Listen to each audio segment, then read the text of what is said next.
I think you said as we were walking in that you're going from here to meeting with President Zelensky.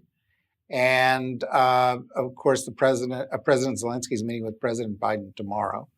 I think we've also heard some news today that it's unlikely that the Senate is going to get a bill through on funding Ukraine before the holiday break. Seems like the House is not going to do that either. So this is going to put us past the end of the year deadline that the White House has talked about for getting this money to Ukraine. And so I thought it might be useful if you could tell us where this stands and what you think the consequences will be if that funding is delayed much further. Well, as you said, I'll have the chance to sit down with President Zelensky tonight. And of course, I'll join the meeting that he has with President Biden tomorrow, which will be an opportunity for the two of them to compare notes on how things are on the battlefield and every other dimension of this conflict. President Zelensky will also spend tomorrow speaking to the full Senate and meeting with Speaker Johnson, as well as other members of the House of Representatives, to directly make the case. He's his own best advocate and is the best advocate for his country for why it's so urgent that Congress pass this funding. Look, the arithmetic here is simple. We have now, as of the end of December, used up all of the funding that Congress has given us to supply weapons to Ukraine and then to replenish our stocks with the weapons that we've handed over. And so if Congress does not come through, we will begin to enter a period in which we are unable to give Ukraine the air defense interceptors it needs to keep Russian missiles from crashing into Ukrainian cities. We will not be able to provide the ammunition necessary for them to continue advancing and hold the line against the Russian attacks, which have been intensive in the east over the course of the past few weeks. And as weeks go by, that will have a material effect on Ukraine's battlefield position. What's really incredible to me is that when this war broke out in February of 2022, people did not give Ukraine a month to live. And Vladimir Putin set out to conquer Kyiv in a week and to erase Ukraine from the map and to erase the idea of being Ukrainian from the history books. That was his stated purpose in launching this war. Well, he failed. Ukraine stands strong, proud, free, vibrant. Ukraine is rooted in the West. And the only way that Vladimir Putin can succeed is if we walk away. As long as we stand by Ukraine and keep the 50-nation coalition that we pulled together to stand with Ukraine, Ukraine will continue to prevail and Russia will continue to fail in its efforts and Vladimir Putin will continue to fail. So that this is like up to us. We could do this, and we could do it on a bipartisan basis. The other amazing thing is that if you gave a straight up or down vote to Ukraine funding and just said, do you support Ukraine funding to each individual member of the House and the Senate, Democrat and Republican, you'd have an overwhelming majority of members saying, yes, I do support Ukraine funding.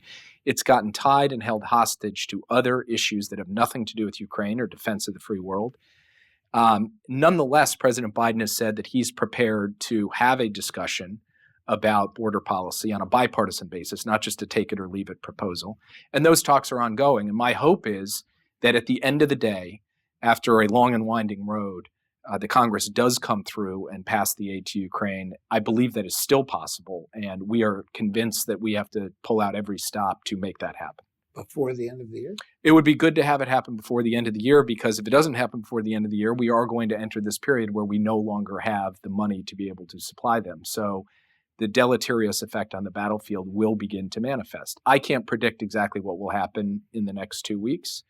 What I can say is that the Biden administration is going to continue to press, and President Zelensky, on behalf of 40 plus million Ukrainians, is going to press the Congress tomorrow to ask them to discharge their responsibility to stand up for a friend in need.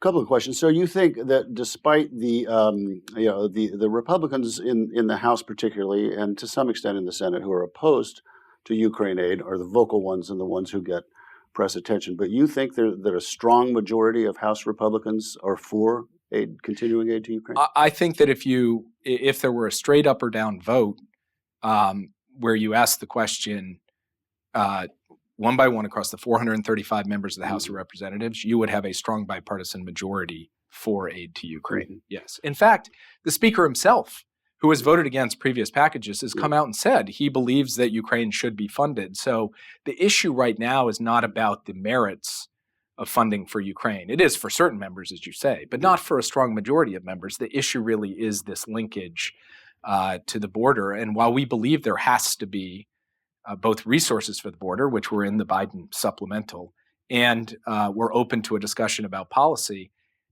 nothing should hold Ukrainian money hostage because it is in the American national security interest to see that money go through. What do you think you have to give them on border to get the aid? Well, I'm unfortunately probably the wrong person to ask. I'm not the person sitting in the heart of those negotiations. I will defer to my colleagues who are talking to the Democrats and Republicans in the Senate who are really in the cockpit on it. It's the members who are in the cockpit. And obviously, President Biden has tapped members of his team to speak with them about the Biden administration position. I spend my waking hours really trying to focus on how we can answer every last question the Hill has posed to us on what this money is doing for Ukraine, why the value for dollar we have gotten in this has been remarkable, and why continued resources are so much in our national interest. David. Let's look ahead in Ukraine to 2024. Let's stipulate that the funding comes through. Might not, and we could, if you wish to talk about what the consequence for prolonged absence of funding as you may, but it looks like Vladimir Putin has every incentive to drag this out. The leading Republican candidate seems predisposed towards supporting Putin, not supporting Ukraine. It's been his track record. That has to make it more difficult to prosecute this war over the course of the year ahead. When for the Russians, a tie is a win, essentially. Let's just get to November and see what happens. Whereas for the Ukrainians, this kind of wasting conflict is in their country and is eating away at them. Do you foresee a change in Ukrainian strategy and Western strategy for the support of Ukraine as we go into 2024?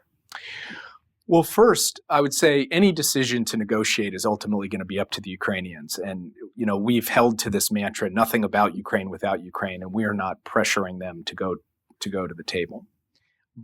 And I certainly think it is a valid theory that Putin just wants to wait to see what happens in November of next year. Your logic is sound. That may be the case. But I think it also may be the case that he would love to see the war end sooner. And that's because I believe that Russia is putting on a braver face about how well they are weathering all of this than the reality suggests. And frankly, the coalescing conventional wisdom in the West is, this is all just fine for Russia. I don't believe it is just fine. They are bleeding men. They are bleeding money. They are driving growth, but that growth is entirely the production of more armaments to send to Ukraine to gain no material territory on the battlefield. And so the pressures of occupation of a foreign land that does not want you there are real, and they only grow over time.